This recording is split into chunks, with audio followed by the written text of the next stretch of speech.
So we're at Gardens of the Ancients, and we're doing a little garden check here. We've got some cool stuff that we've been trying to grow, just for experimentation, just to see if we can get them to grow here in Central Texas, and B, to, of course, find some cool new varieties for things. These are some seedlings we acquired from a farm in Tennessee who wished to remain anonymous, but they grow these from seed, and they provide these to me occasionally when I can get a hold of them, whenever they're available. So keep your eyes out. We're at the end of the season. We've got a few left, and they ship on June 9th. So if you're interested, get the last ones.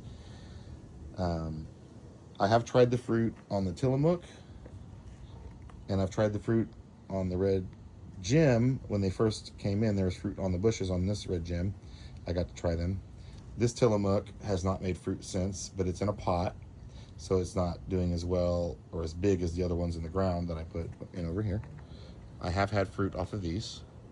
This year was the first year after having them in the ground for 2 or 3 years. Those were cuttings or grafts, I believe, I got from One Green World and another source online. They don't seem to keep those in stock very often, so that's why I went out of my way to get some seedlings here to make sure people have access to some Goumis. They are doing great here in Central Texas, as far as I can tell. The only thing is that they prefer a lot of nitrogen and fertilizer compared to what people seem to say online. So at least that's my experience here in our soil, or using the mediums that we use. We do have a cutting over here from another Goumi seedling, which is doing really well. I can't remember the name of the place we got it from. It was from South Carolina, and they sent us a seedling that we have over here. And we took a cutting from that guy, and so we've been able to get that to propagate. I've heard getting Goumis to propagate is pretty difficult. We did it through air layering. I think it was just honestly proper humidity and timing / temperature. We got this guy here, Eugenia, black.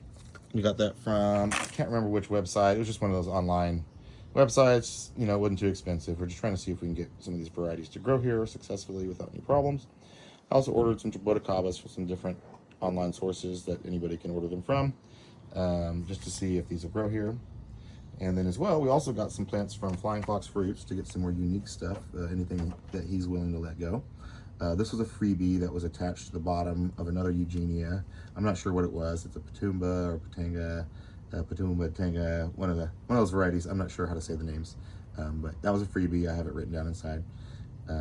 It seems to be recovering. It's moving slow. This is the only one I didn't put in sand of the freebies he gave me, and it doesn't seem to be growing as fast. The ones I put in sand over here, there's compost and stuff on top, but it's all pretty much 90% sand on the bottom. That's the other thing we're going to talk about in this video is how I switched to sand, and it seems to be doing great. As you can see, it's making new leaves. This was a red jaboticaba. We have another one here. I got 4 of them from Flying Fox Fruits, so we're going to experiment with those, see if we can get them to grow. Get them to fruit here. That would be awesome if we can get some more interesting tropical fruit in Central Texas. It's a hard environment to grow things here in that regard, because we have a weird Mediterranean climate, and as you know, Mediterranean climates have a very specific type of vegetation that grows there. This one is a costada, I believe. I have to walk around. I got these eggplants here, doing great. Once again, sand is the secret. Sand, once again, this guy was having nutrient deficiencies. We put it in sand, shot out a bunch of new green leaves. Pretty much switched over to sand when we got these, and they immediately started shooting out new leaves. So this one is, no, this is another red. That's right, it's a large red. I'm unable to identify them as quick as our friend over at Flying Fox Fruits, who was kind enough to send us some cool plants. This is another one. I can't remember where I got this one from online. Hold on, let me double check. Green Dreams, I believe is who it was. This is the costada dwarf. Okay, and this one loves it here. It seems to be producing leaves really quick. I had it in a pot for a while. for a few months. It just wasn't making any improvements. I pulled it out of the pot that had a regular potting soil like peat that they suggested. Wasn't as happy. I put it in sand and the thing became very happy and started shooting out a lot of green leaves. A lot of the plants on the property is the same story. I switched to sand they go from looking unhappy to shooting out some new leaves. This is a brand new blueberry here, sorry. So this one I can't speak for yet because we just got it, so it hasn't had a chance to do any growth, so we don't know how this one's doing yet. But once again, put that one in sand, so I'll give you an update on this one later. Calamondin was not making any fruit. Put it in sand, the nutrient deficiencies went away, and it started making fruit. I know it sounds counterintuitive, but I think sand for a lot of these tropical plants is ideal. When I was in the Caribbean, it was all clay and sand. There wasn't a lot of humic material except on the very top. Everything underneath was pretty much sand. This lemon tree, I've had it for about 5 years. I should probably put it in a larger pot. But you know, everybody I know who has these same lemon trees got lemons when they used a more aerated soil. And this was like a struggling lemon when I got it. It was kind of like a freebie from the Great Outdoors in Austin here.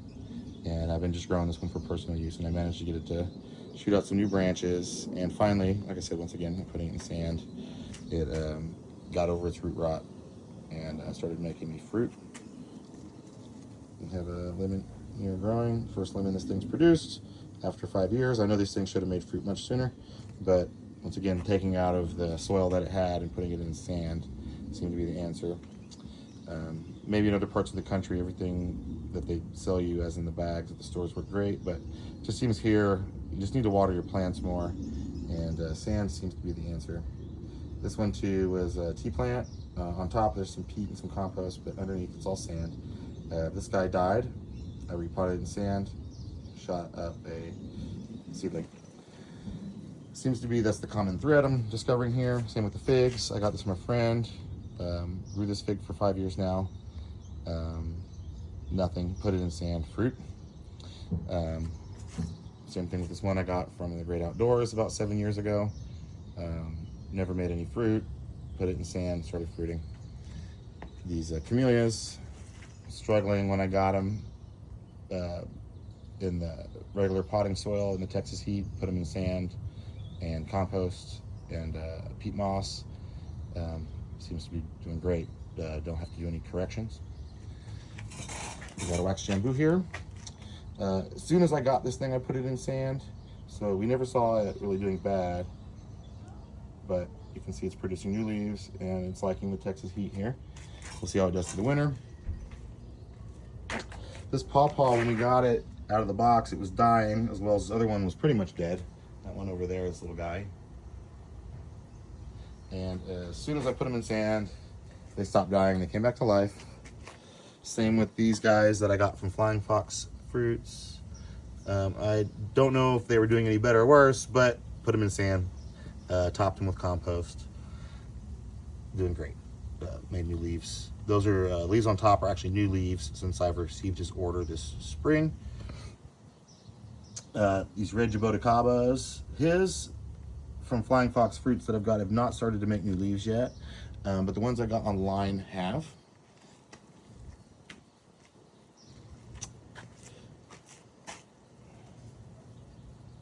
You can see more of these jaboticabas from different sources here. This one's from Flying Fox Fruits. I'm not sure which company I got this one from. It is also another red jaboticaba. The ones I got online actually did not look as healthy as the ones I got from him. They this one's supposedly 3 or 4 years old. His are supposedly 1 to 2 years old. 2 years old. He said it was about to fruit. So these are not fruiting at all already. I know that. I called the guys. They said they weren't fruiting yet. So I don't know. First time I've had these. We'll see. But putting them in sand after getting them and up potting them, they certainly are doing better. Actually, I'll take that back about the new leaves. This one from Flying Fox Fruit, as I pay attention more, is actually making new leaves after I got it. This pawpaw, like I showed you from across the way, actually all the leaves on it were dead when I had it in potting soil. Switched to sand, everything started doing better. It just seems to be like the classic story here in Central Texas. Everything's struggling, and as soon as I switched to sand, it's all doing better. This is a guava, wasn't making any leaves. Doing much better now that I put it in sand or directly into the clay.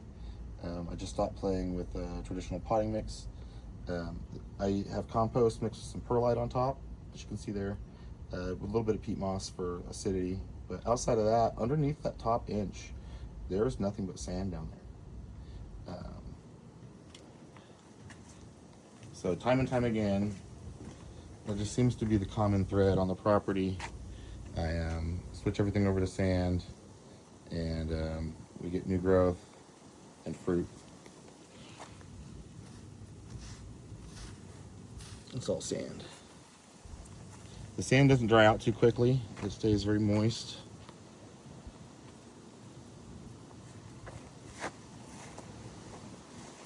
Straighten clay.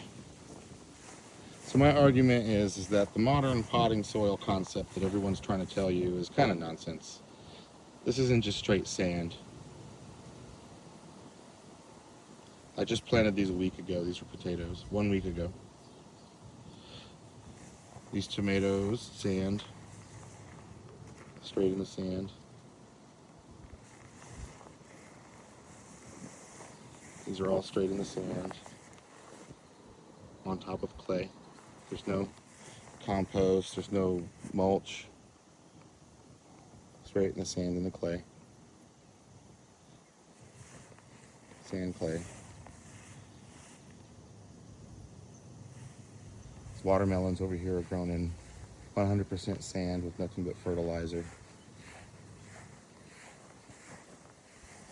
Just pelletized compost that's been completely finished into a finished fertilizer.